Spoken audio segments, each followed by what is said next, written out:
Welcome to my first video where I criticize certain media. Now this is another series that I want to do other than my individual land series. I'll still look for and criticize certain individuals on this platform, but for now I want to focus on other things.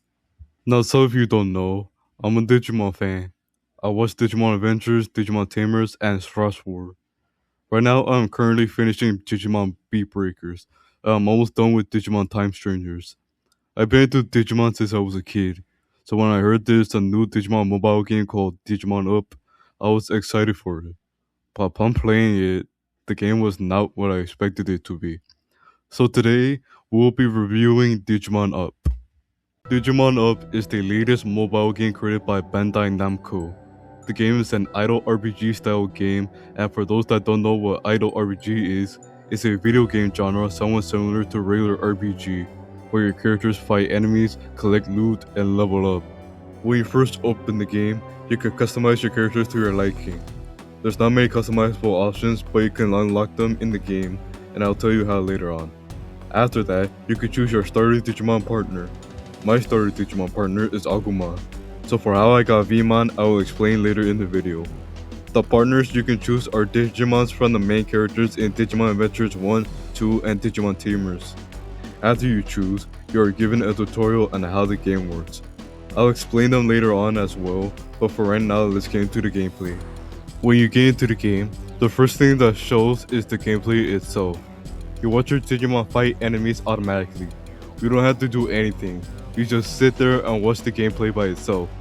Your partner will fight waves of enemy Digimon, and when they reach the boss, their health is automatically healed to full. If you lose a battle in a level, you will have to start the level again all over. When you complete a level, you get to move on to the next level. Again, the game just plays by itself. You can't do anything. However, what you can do is use skill cards. Skill cards are basically special abilities that you can equip that can do various things such as dealing damage or boosting your Digimon. You can only equip 2, but when you level up, you can unlock more slots up to a maximum of 5. On the battle screen, you can tap a card to activate them before needing to cool down afterwards. There's an automatic option that activates each card automatically. So it's another feature where you don't have to do anything. You can just select what card to equip, tap the automatic card button, and then sit back and watch the gameplay by itself. How to get more skill cards I'll explain later on. The next thing on the battle screen is the hologram device. The hologram device gives you gear for your partner and customizable wares that you can unlock and make yourself stronger. You can just tap it and it gives a random gear. You can choose to equip the gear or sell it for XP points for yourself or your partner. But every time you activate it, it consumes hologram tickets. Now for the hologram tickets, they can be easily earned through defeating bosses, completing tasks, and doing dungeons. As you can tell, I have a lot of hologram tickets because, well, 1, the game randomly offered me a lot of them, and 2, when you're not playing the game, it gives you a lot of those tickets. Now the hologram device has options to it as well. If you go into the settings, you can choose what gear rarity to be selected for the hologram device, which means if you get a gear that's below that rarity, it will automatically sell it. If you get that gear rarity or above, you can choose whether to sell it or equip it. There's also the option to increase the amount of ticket spending per activation. The more tickets are spent, the better the chance to get the gear rarity and the more XP points and bits you'll get for selling the gears. But in order to unlock the higher rarities and amount of tickets per spend, you need to level up the hologram device.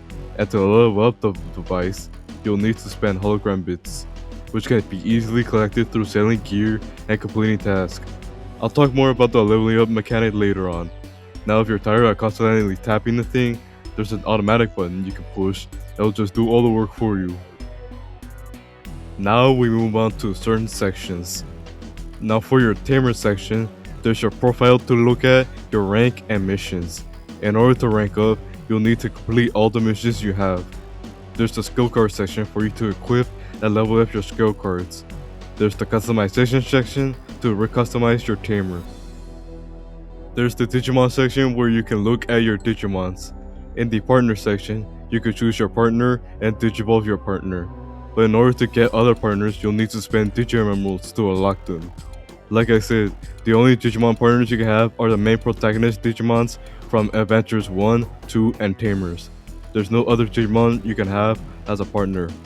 How to Digivolve your partner? They need to reach a certain level for each Digivolution to happen.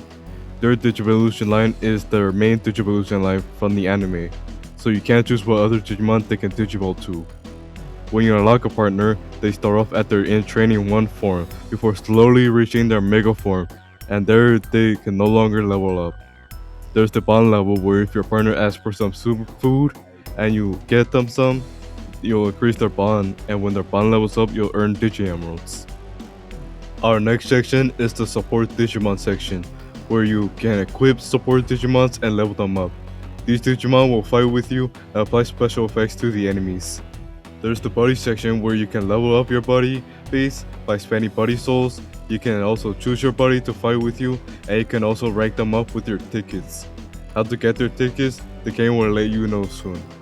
Finally, in this section, we have the SP support section to equip stronger Digimons to fight with you and level up the base. Our next section is the dungeon. Here you can fight certain Digimons and collect rewards. In order to fight them, you'll need to spend their tickets.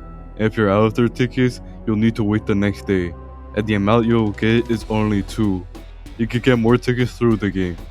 Now there's a difficulty meter that lets you choose how strong the Digimon can be.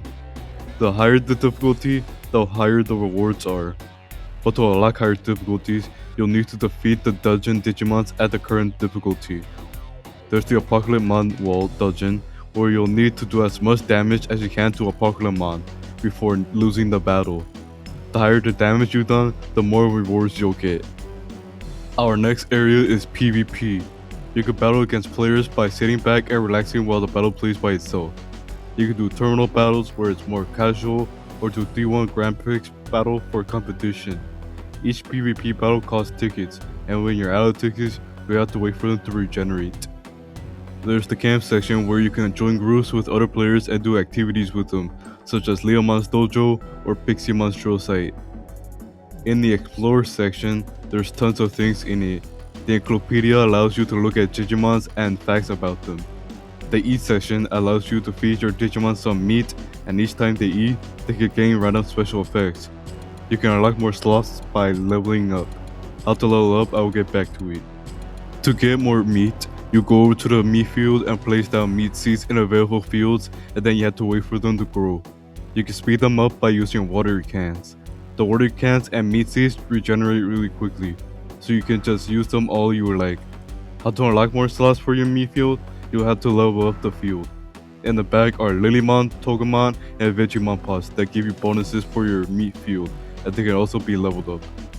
Next is the training area, where you spend SP training chips to make your Digimon stronger. Once you choose a perk, you'll have to wait for them to finish in order to get the next perks.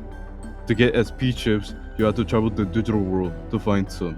In this, you can move your Digimon partner to any direction and find some SP chips or some other items. You have your stamina, which tells you how many spaces you can move before running out. Once you move forward, you cannot turn back. There's your attack when you can use to break these pyramids. Some of them contain items inside.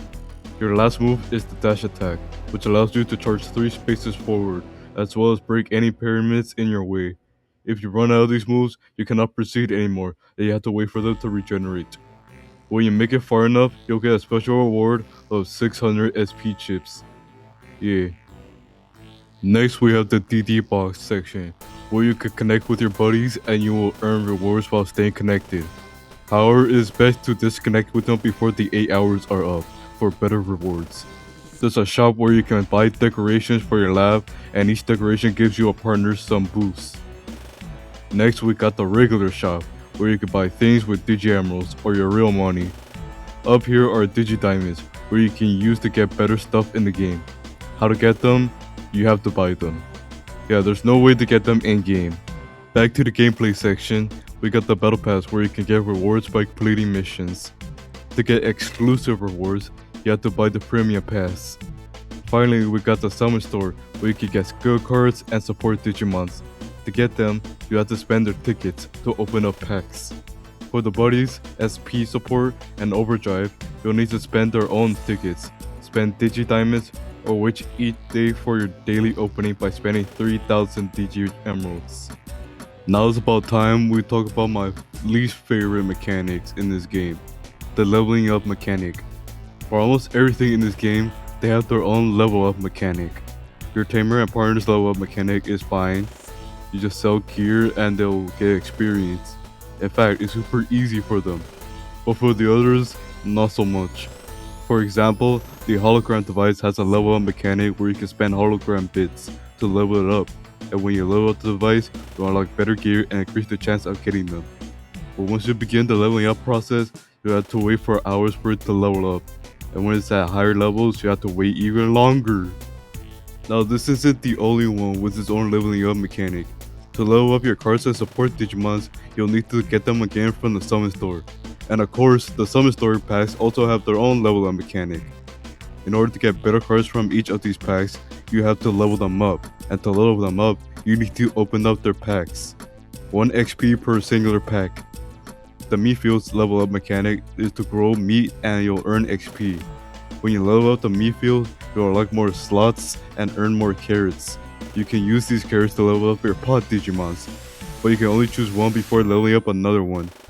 Because once you choose one, you'll have to wait for the process to finish. Our final one is the meat eating section, where you must feed your Digimon meat to level up the meat section and unlock more slots. But when you feed your partner meat, the special effects will change.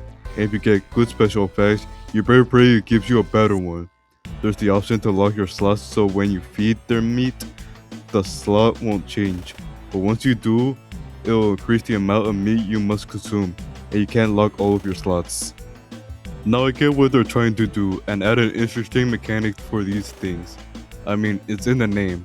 But the problem with it is so slow and boring. When you fight enemies, you don't earn XP. You have to get them from the hologram device. The other level up mechanics require a lot of waiting and spending.